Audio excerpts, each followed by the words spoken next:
roditelji, da se okrenemo ono što je dobro.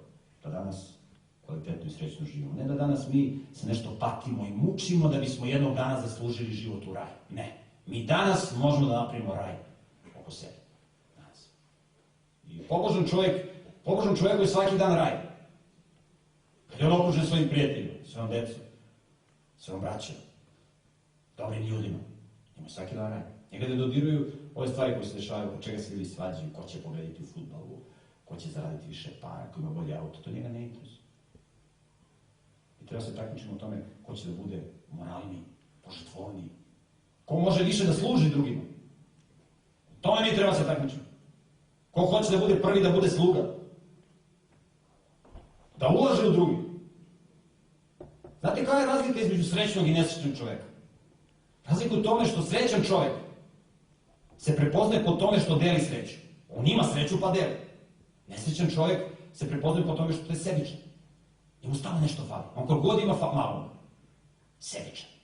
Zašto? Jer nema. On može da ima milione. Ali sebičan. Njemu je to malo. A srećan čovek koji ulaže u prave stvari, on ima iza sebe i on tu sreću deli drugim. I on gde god da dođe, on zasija. On učini drugi srećni. Tvorac je stvorio ljude da živu u prirodnom ambijentu. Ljudi neće živu u prirodnom ambijentu. Ljudi su bolesti. Najzdravija fizička aktivnost za čoveka je rad u bašti i voćniku. To je bolje od bilo kakvog sporta ili bodybuilding klubu. Ljudi neće živu u prirodnom ambijentu. Neće da budu seljaci.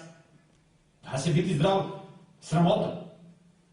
Živiš u prirodi. Kak priroda? Kafana, duvan, alkohol. Poremeće se iste vrednosti.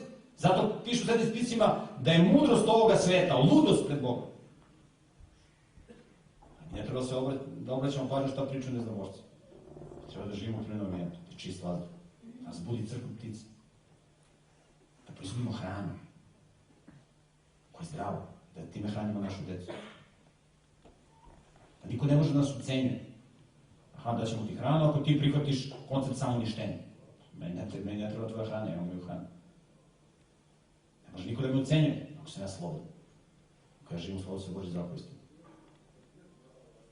Ako ja imam prijatelja. Aha, nećeš moći da putuješ po svetu, nećeš dobiti pare, nećemo ti da... Pa ne treba meni pare. Šta imam gde da putujem po svetu? Gde? Moj svet je moja porodica, moji prijatelji. Gde da li? Ne gledam ljudsku bedu. Otiđite po svetu da vidite kako ljudi stradaju.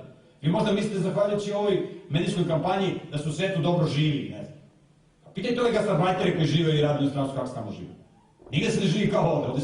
Ovde se najbolje živi u poređenju sa drugim mestima. Vi možda ovde živite pa vidite moralnu dekadenciju pa kažete šta se ovde radi. A ovde se živi mnogo bolje nego na tim mestima koje se reklamiraju. Na tim mestima koje se reklamiraju, tamo se ne živi, tamo se radi od jutra do mraka. Oni nemaju prijatelji, nemaju porodicu, oni se ne viđu sa decom. Znači, hajde da danas napravimo raj u svom životu i mi to možemo ako hoćemo.